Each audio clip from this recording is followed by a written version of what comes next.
Essa é a nossa 13ª aula e para essa aula nós vamos tratar sobre os pronomes relativos. A gente vai ver como eles funcionam no português, esses pronomes relativos e os pronomes relativos também no grego. Se você não lembra o que é pronome relativo, são pronomes que a gente utiliza muito, talvez a gente nem saiba o nome, mas são os pronomes que, o qual, a qual, cujo, cuja. Esses pronomes eles são tão utilizados por nós porque sem eles nós não teríamos como fazer frases que fariam muito sentido, frases um pouco maiores, por exemplo. A gente vai ver e vai ver principalmente também que os pronomes relativos eles estão ligados justamente a essa ideia de ligação, né, de relação, por isso o nome dele relativo. Então ele relaciona uma frase com outra frase, uma palavra com outra palavra. A gente vai tratar sobre isso. Então, dentro dos pronomes relativos no grego, a gente vai falar sobre o seu paradigma e apresentá-lo para a gente poder memorizar também. E nós vamos ver qual é a relação desses pronomes relativos com as orações subordinadas que nós temos no português. Além disso, a gente vai ver algumas funções dos pronomes relativos e, por último, a gente vai tratar sobre o vocabulário. Então, que Deus nos abençoe para essa nossa 13ª aula e até daqui a pouco. Vamos olhar esses períodos que a gente tem aqui nesse slide e perceber a diferença entre eles. Primeiro, a gente tem aqui, ele é um aluno, a camisa dele é amarela. Ele estuda grego, grego é uma matéria importante. Ele estuda o grego koiné. Paulo escreveu para os irmãos. Eles entendiam essa língua do período clássico. Acho que você percebeu aqui que esse período, todas essas frases que eu li, falta algo nelas. O que falta nelas a gente chama, assim, de uma forma leiga, a gente poderia ver e achar que falta ligações entre elas, certo? E essas ligações, quando a gente sente falta de ligações entre as frases, você vê que ela está muito fragmentada, muito repetitiva. Essas ligações, elas fazem parte do que a gente chama de coesão. Então, o que está faltando nessa frase é a coesão dessas frases, é a coesão do texto de um modo geral. Nós fazemos uma melhor coesão de um texto a partir do que nós chamamos de pronomes relativos. Ou seja, o nome deles, pronomes relativos, já está nos dizendo o que faz relações, os relativos é porque eles fazem ligações dentro das frases. Então, se a gente colocar uma maior coesão nessa frase, ela vai ficar desse jeito. O aluno, cuja camisa é amarela, estuda grego, que é uma matéria importante. O grego que ele estuda é o koiné. Os irmãos para os quais Paulo escreveu entendiam essa língua do período clássico. Vocês perceberam aqui que a entrada de alguns pronomes relativos fizeram toda a diferença na coesão, ou seja, nas ligações entre as frases. O primeiro relativo que a gente tem aqui é o relativo cuja. Cuja dá uma ideia de posse. Ou seja, a camisa do aluno, o aluno cuja camisa. E isso nos dá uma ideia de posse. Se a gente fosse pensar aqui também em termos gregos, o cuja seria uma ideia de se é posse, então no grego seria o nosso genitivo. Então, o aluno cuja camisa é amarela estuda grego. Grego, e aqui ele tem que é uma matéria importante. Esse que também é um pronome relativo. Ele está aqui, de uma certa forma, trazendo uma adjetivação, ou seja, trazendo uma característica a grego. Por exemplo, ele diz que é uma matéria importante. Então, ele está atribuindo a ideia de matéria importante a grego, o que traz também mais uma força coesiva, ou seja, de ligação à frase. Mas a frase prossegue e diz aqui, o grego que ele estuda é o koiné. O grego que ele estuda. Aqui nós temos um outro relativo, o grego que ele estuda. Ele estuda o quê? Ele estuda o grego. Então, esse que aqui, ele tem uma função, nesse caso, esse aqui seria de adjetivo, né?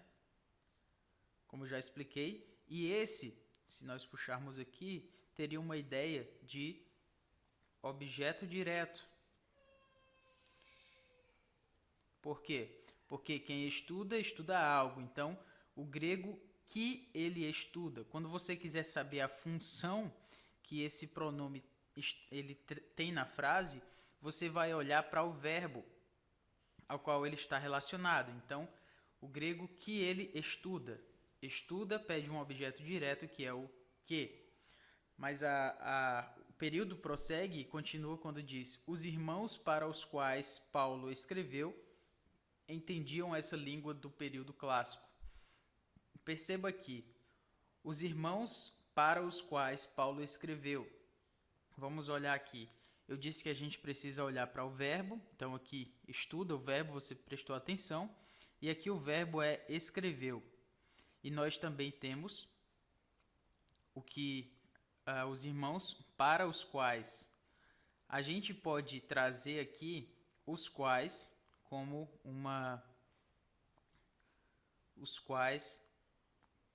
o pronome relativo. Só que antes de os quais tem algo bem importante para a gente, que é essa aqui, palavra para, que é uma preposição. E você deve lembrar que o que vem antes de uma preposição está relacionado a um verbo. No caso, quem escreve, escreve algo, mas escreve algo para alguém. Esse para alguém aqui, ó, em que você tem para os quais, então os quais tem a ideia de objeto direto, objeto indireto, perdão.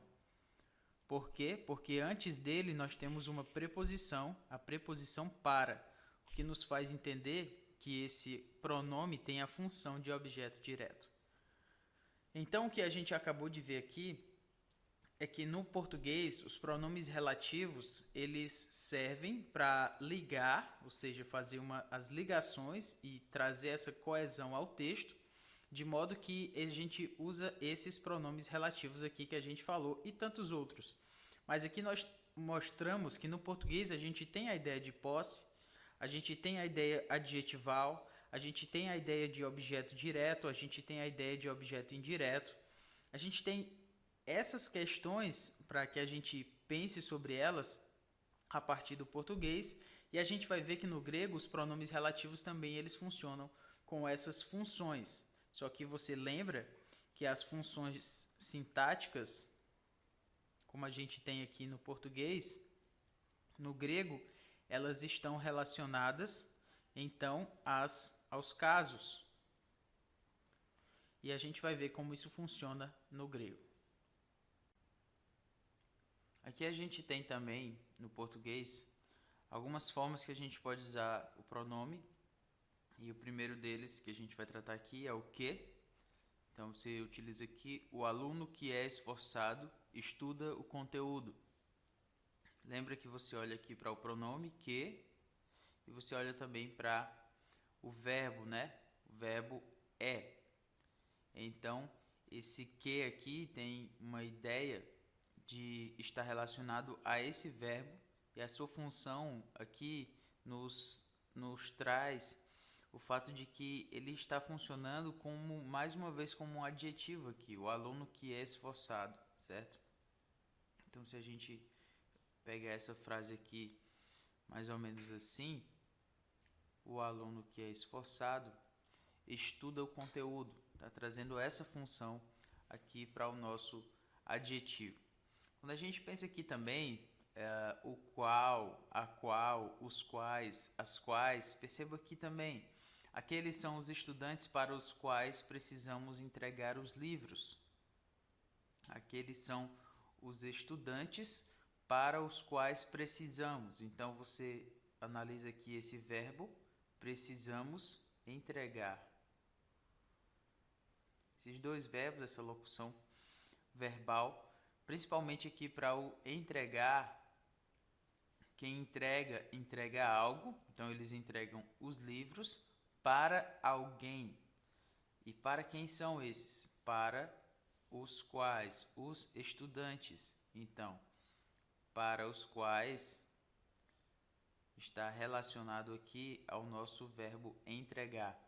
Então, com isso você vê que para os quais tem a ideia de objeto indireto, certo? Por conta dessa preposição aqui, de entregar algo para alguém. Com isso você vê os relativos o qual, a qual, os quais, as quais sendo utilizados dentro da frase. Outro relativo que pode ser utilizado também é quem. Nós temos esse verso aqui: este é o meu filho amado, em quem me comprazo. Perceba que as preposições, assim como para, também o em pode vir aqui antes da preposição, e aqui em quem me comprazo, também utilizado para dar essa ideia de relação entre este é o meu filho amado, em quem me comprazo. O verbo comprazo, de com prazer, né, vem dessa, vai trazer essa transitividade, né, quem se compraz, se compraz em alguém. E aqui nós temos a preposição, e depois o pronome relativo, que está relacionado à ideia de filho, o filho amado em quem me comprazo. Outro relativo que eu mostrei na última frase, no último slide, é esse cujo e cuja também. São muito mal utilizados no português, certo? Então vou até colocar uma observação aqui. Mal utilizado. Porque as pessoas geralmente não entendem o motivo de o cujo aparecer. E por esse motivo, eles utilizam errado. Mas o cujo dá uma ideia de posse. Então, quando a gente tem aqui, com ele enviamos nosso irmão, cujo zelo temos experimentado, lá em 2 Coríntios 8:22. O cujo está se referindo à posse, como eu já falei antes. Então, zelo é masculino e cujo ele vai ter que estar flexionado a partir do substantivo ao qual ele se refere. Então, se zelo é masculino, então cujo vai ser masculino também. Mas se fosse cuja irmandade, por exemplo, irmandade é feminino. Então, cujo não vai ser mais masculino, mas feminino. Nosso irmão cuja irmandade é o nosso prazer, por exemplo. Então, com esse efeito, ele acaba sendo mal utilizado exatamente porque por falta de compreensão da sua função de posse dentro da frase. Mas se ele fica bem utilizado, você acaba tendo dentro da sua frase uma melhor coesão, porque você não precisa falar o zelo do irmão, você só simplesmente na mesma frase pode colocar: com eles enviamos nosso irmão cujo zelo temos experimentado. Esse é o elemento coesivo que falta em muitas produções textuais, em muitas redações, mas principalmente quando a gente entende como funciona isso no grego, aliás, no português, isso vai facilitar a nossa relação com o grego também. Você tem aqui dentro das nossas formas do grego, então, as seguintes ideias aqui no paradigma. Primeiro, perceba aqui comigo a sua pronúncia: ros, hu, ho, hon, hoi, hon, hois, hus. Feminino: re, res, re, hen. Nominativo plural: hai, hon, hais, has. Aqui o feminino, o neutro: ro, hu, ho, hon, desculpe. Ha, hon, hois, ha. Com isso que a gente viu, eu quero chamar sua atenção também para o fato de que aqui nós temos algumas aspirações aqui. Você pode perceber aqui: ros, re, ro. E eu vou chamar a sua atenção também aqui para o plural: roi, hai, ha. Dentro dessa observação para a qual eu queria chamar a sua atenção, você percebe aqui que eu tenho uma aspiração áspera e eu também tenho um acento. E isso nos diferencia, por exemplo, esse re com o acento de um outro re que a gente já conhece, que é o artigo, certo? Então não confunda o artigo feminino com o seu relativo, porque aqui a diferença é justamente no acento, ok? Os outros você vai perceber, tem também who, his, who, mas o artigo seria diferente, mas eu queria chamar a sua atenção para o nominativo, assim também como Roy, Rai e Ra. Para esses também você lembra, nós temos a aspiração áspera e também o acento. Não esqueça disso porque pode complicar a sua vida mais na frente, já que são tão semelhantes, você pode se confundir com o artigo definido. Além disso, quero chamar sua atenção aqui para as formas. Então, ROS, ômicron sigma, Ru, ômicron y, O, ômega com iota subscrito e on, ômicron com ni. Você já conhece essas formas aqui, assim como também o genitivo feminino com o sigma no final, o iota aqui aparecendo de novo nos dativos, o ni aqui no masculino e no feminino. Essa forma igual do neutro, do seu nominativo e do acusativo, tanto o singular também quanto o plural, se você perceber. Aqui você no plural tem o iota não subscrito, mas aparecendo também, ó, iota, iota aqui também. O whos, como você tem no masculino, has e ha.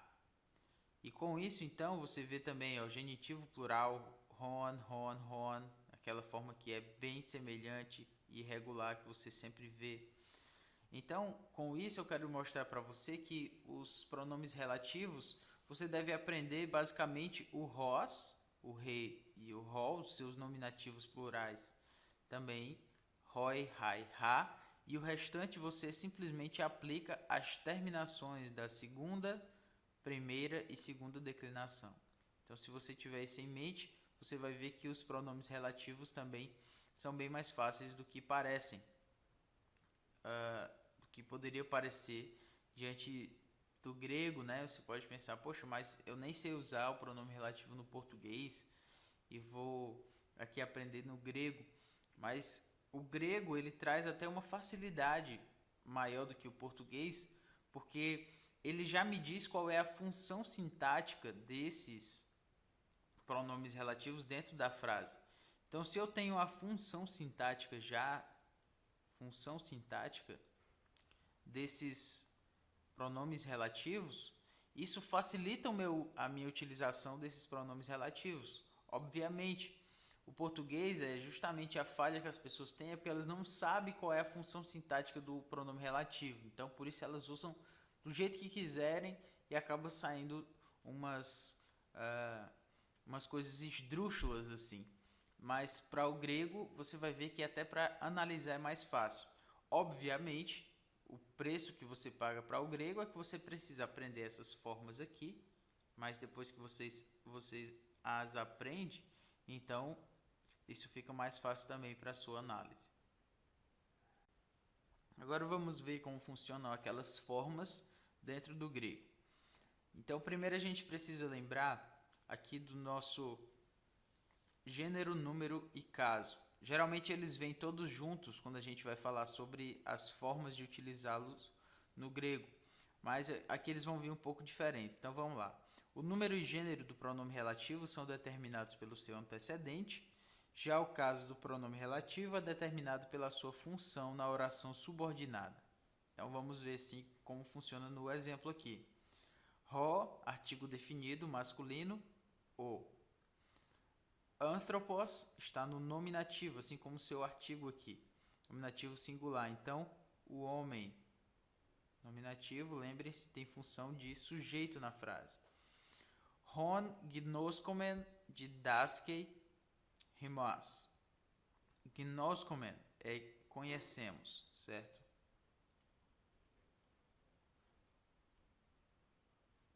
Didaskei significa ensina.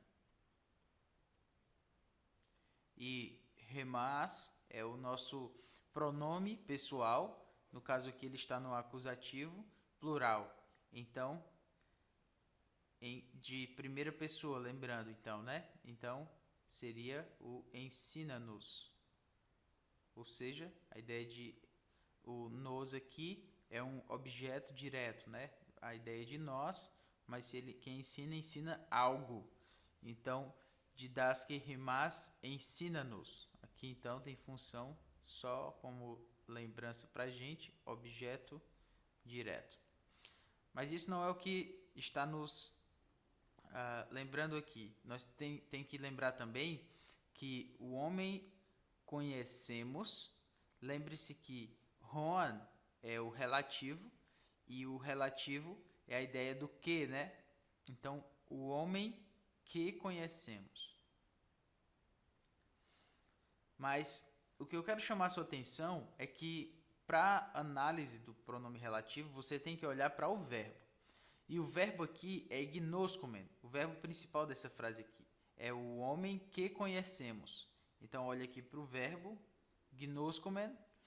Quem conhece, conhece algo ou alguém. Então, o homem que conhecemos, esse que aqui, no caso, esse ron e o que também, eles têm essa função de mostrar para a gente a quem esse verbo está se referindo. Ele está ligando esse homem ao conhecemos aqui. Então, para não dizer o homem, e o homem que conhecemos, ele relaciona aqui, ele faz esse elo coesivo. E com isso, você pode ver que se conhece, conhece algo. Esse que aqui vai ter função. Eu quero chamar a sua atenção para dizer que ele tem uma função, certo? De se conhece, conhece algo, então essa é a ideia de objeto direto. Qual é o caso que tem a função de objeto direto no grego? Você vai lembrar então do acusativo. Então, se é o acusativo, o que você faz? O ron aqui vai estar também no acusativo, porque ele tem a função de objeto direto. Ele está relacionado ao verbo gnoskomen, que é conhece algo. Então, ron vai estar no acusativo, aquela forma do acusativo que a gente já viu.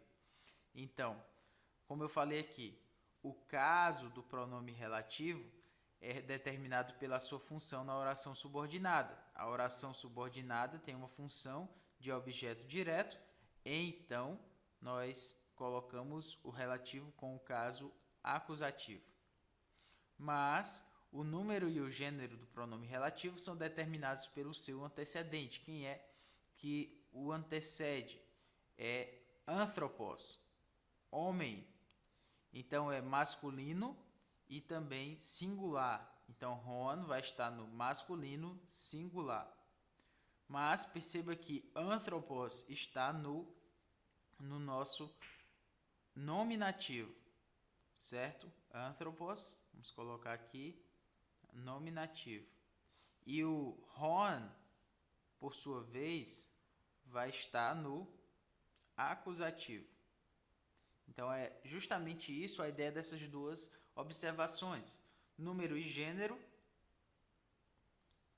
eles são determinados pelo antecedente, anthropos. Então, número e gênero aqui de ron é singular masculino, anthropos singular masculino. Mas o caso de anthropos e ron não é o mesmo, justamente porque ele vai ser determinado aqui, o ron vai ter o seu caso determinado pela sua função na frase. Talvez isso soe um pouco muito gramatical para você, mas tenha um pouco de paciência, isso é uma questão de treino, de prática. No próximo slide a gente vai fazer outros exercícios, mas fique com esse aqui para nos lembrar, o homem que ensina-nos, ou o homem que nos ensina. Além disso, você precisa lembrar aqui que a gente precisa atentar para as orações subordinadas adjetiva e explicativa. Que orações subordinadas são essas? É aquela ideia de, vamos colocar aqui, o apóstolo que é fiel obedece a Deus. Perceba nessa frase aqui, o apóstolo que é fiel obedece a Deus. Quando você tem o apóstolo que é fiel, você está utilizando essa frase aqui como uma explicação, certo? Desculpe, como uma adjetivação. Você simplesmente está explicando, está adjetivando, caracterizando o apóstolo. Então, a oração subordinada adjetiva, ela tem essa função de adjetivo, de caracterizar esse substantivo que vem antes aqui. Então, o apóstolo que é fiel obedece a Deus.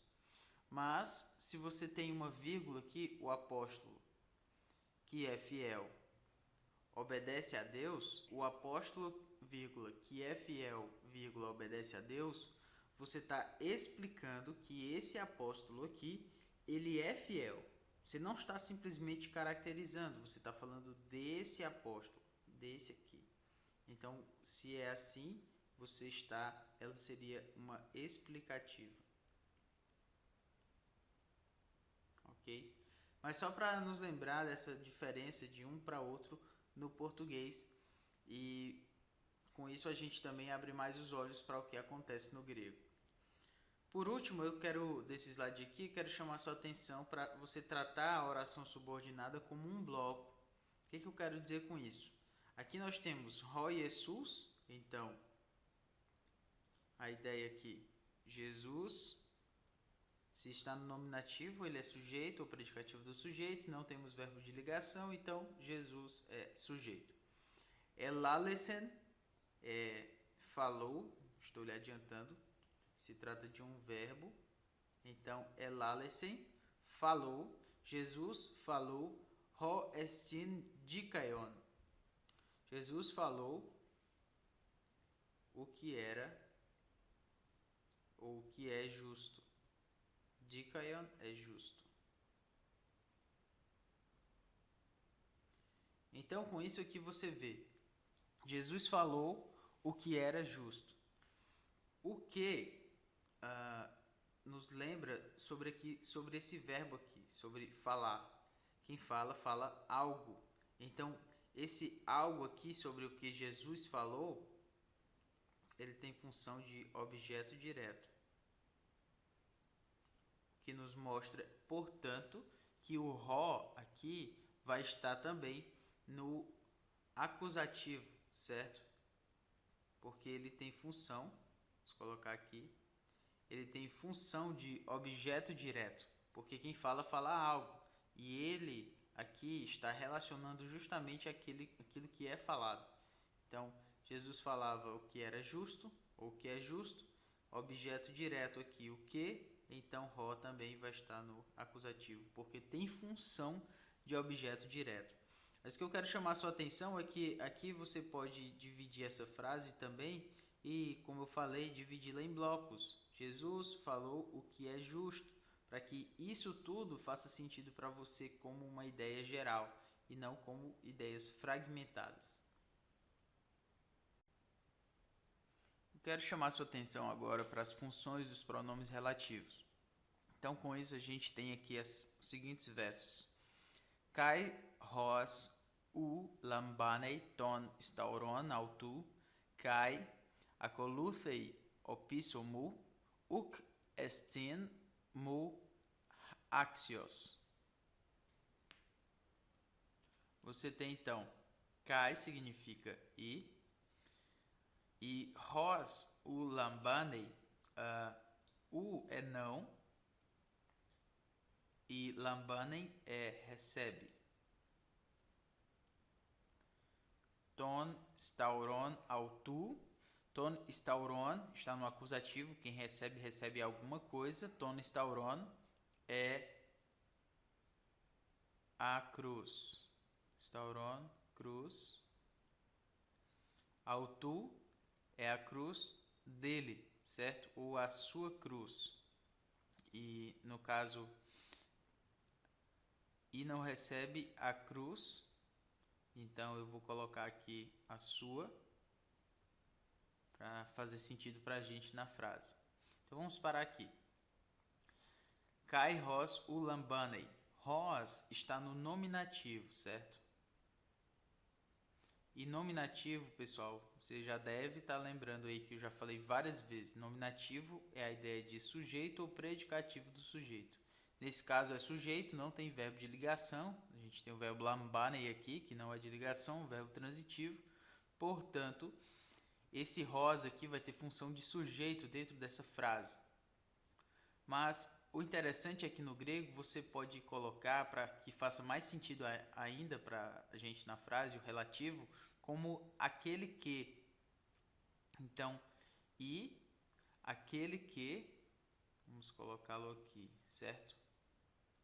Aquele que, Ros, o que, só que você acrescenta o aquele, porque ele é sujeito, então, e aquele que não recebe a sua cruz, ou sua cruz, né? Vamos tirar aqui esse artigo, porque se é sua, o artigo já pode estar aqui definindo a palavra cruz. Então, aquele que não recebe a sua cruz, e aqui é e me segue, ou segue a mim, não é digno de mim.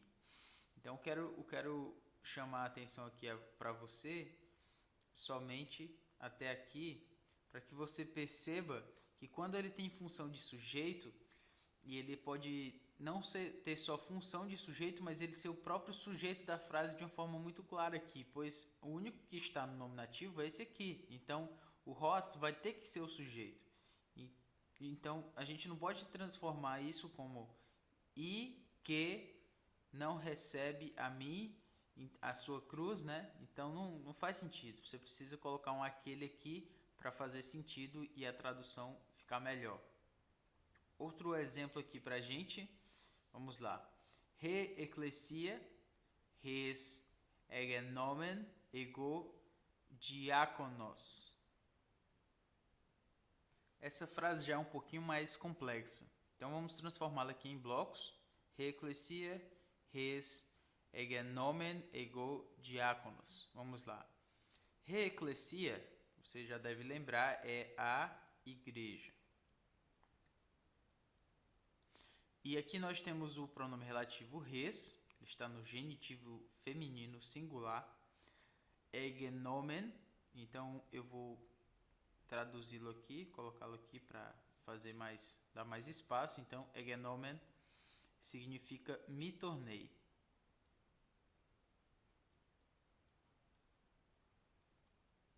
Ego, você deve lembrar, ego significa eu. E diáconos, você lembra de diácono, significa servo. Então vamos lá. Ou servo, ou se você preferir, ministro.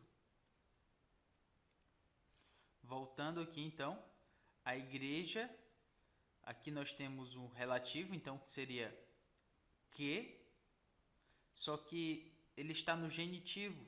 Então, se a gente está no genitivo, você deve lembrar que genitivo é a ideia de posse. Portanto, se genitivo é a ideia de posse, a igreja, você vai acrescentar a nossa palavra-chave do genitivo, que é a preposição de.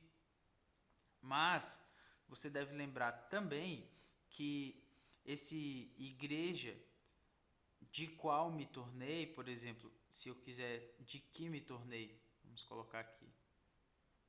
Faz sentido, mas se você quiser ainda ser mais claro ainda, você pode trocar o de pelo, vamos colocar aqui de, ao invés de colocar da. Então, a igreja da qual, então você tira aqui também, vamos melhorar isso aqui. A igreja da qual me tornei eu servo ou ministro. O que é mais importante aqui é você lembrar que porque está no genitivo tem ideia de posse. Então você coloca a ideia do de aqui, no caso com o artigo feminino fica da, e faz mais sentido. Da qual também é um pronome relativo para o qual você pode traduzir. Então vai ficar bem mais coeso. A igreja da qual me tornei eu servo ou ministro. Aqui nós temos kaito, ethnos, ho, ean, do lu, sosin, desculpe, do léo, sosin, crino, ego. Eu vou lhes adiantar alguma coisa aqui para essa frase, por exemplo. Kai significa e, to ethnos seria a nação, e a nação. Ho é o relativo, ean é se, mas eu não vou traduzi-lo aqui para essa frase, para um efeito aqui de clareza da tradução, mas isso aqui envolve uma relação sintática um pouquinho mais complexa, não quero entrar nesse motivo agora. Do léo sosin, vamos traduzir por servirem. E crinou será julgarei. E ego é eu. Vou colocar aqui antes para ficar mais claro também. Então, e a nação servirem eu julgarei. Veja aqui que nós temos um ro, nós temos um iota subscrito. Iota subscrito abaixo do ou dá uma ideia de dativo, pessoal. O iota está sempre ali presente no dativo. Dativo, você deve lembrar a ideia de objeto indireto. Portanto, se nós temos a ideia de objeto indireto, a gente tem aquela ideia então da preposição. Por isso, a gente olha aqui para essa frase, e a nação ro, esse ro está relacionado à nação. Mas eu preciso de uma preposição aqui. Eu vou colocar a preposição para. E vamos colocar também para a qual, ou para qual, a nação para a qual servirem eu julgarei. Por quê? Porque o para dá a ideia da preposição, já que é um objeto indireto, e o qual será o nosso relativo do português. Então, e a nação para a qual servirem eu julgarei. A tradução no português da atualizada, por exemplo, diz que a nação da qual forem escravos. Só que ela já está traduzindo esse verbo aqui do lessosin como escravos. Ele passou o verbo para substantivo. Mas a nossa tradução aqui ela está sendo um pouco mais literal.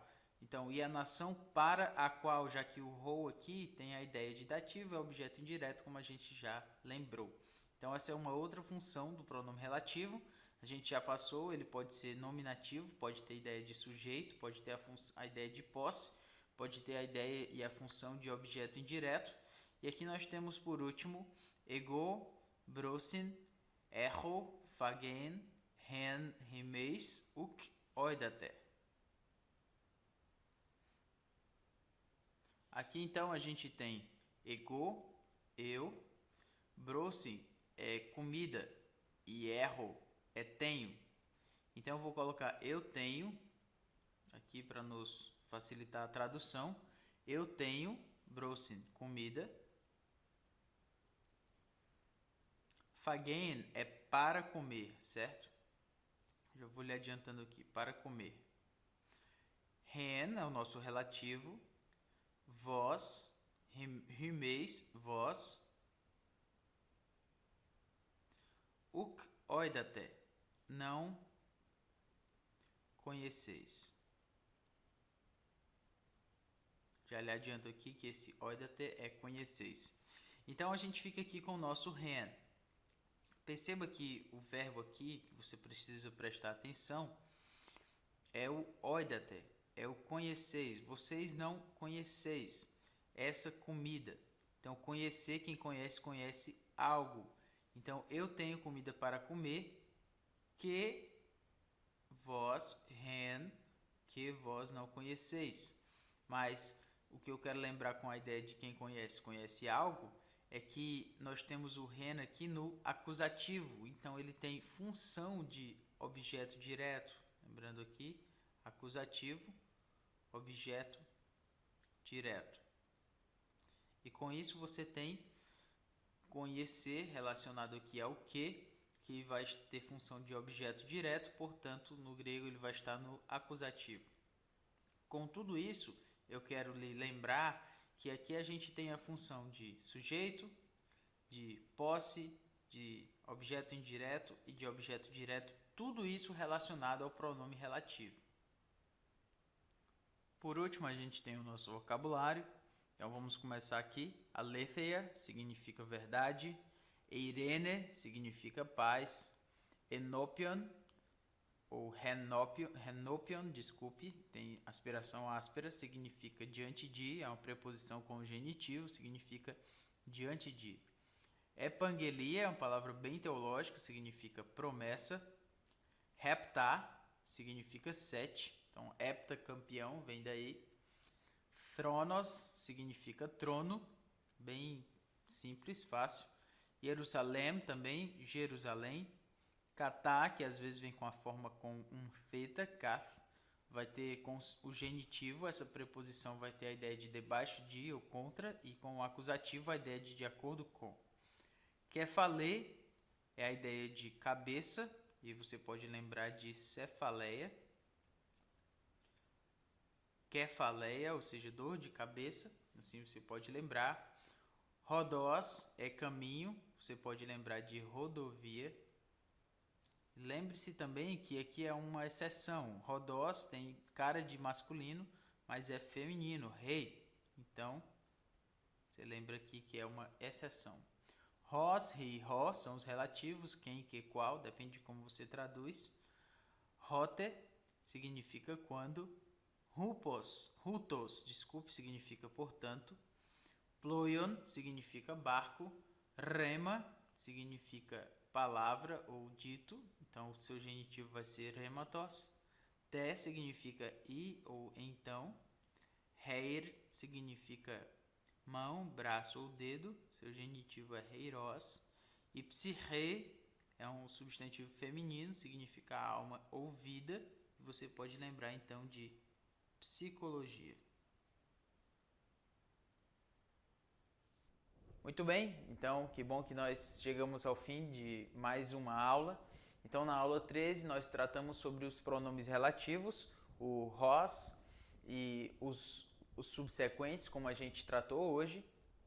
Espero que você tenha prestado atenção, os pronomes relativos são muito frequentes no grego e eles funcionam também como pra gente no português. Eu acho que você não imagina uma frase ou mesmo uma fala sem um pronome relativo que, como a gente tanto utiliza, assim também no grego. Então, acompanhe a sua leitura do Novo Testamento grego, utilize nas suas pregações, nos seus estudos bíblicos. Isso tudo vai fazer você crescer na prática, no entendimento dessa língua, bem como das suas particularidades, como é dos pronomes relativos. Então, espero que você tenha gostado dessa aula. Nós já estamos chegando ao fim desse primeiro módulo. As próximas aulas, elas serão aulas de exercício. Então, essa foi a última aula do primeiro módulo, a última aula de um conteúdo novo. As próximas aulas serão aulas de revisão e exercício para que a gente fixe bem aquilo que a gente tem estudado aqui nas nossas aulas. Então, que Deus nos dê graça para essa caminhada que já está se chegando pelo menos na sua metade com esse primeiro módulo. Até a próxima ocasião e que Deus nos abençoe.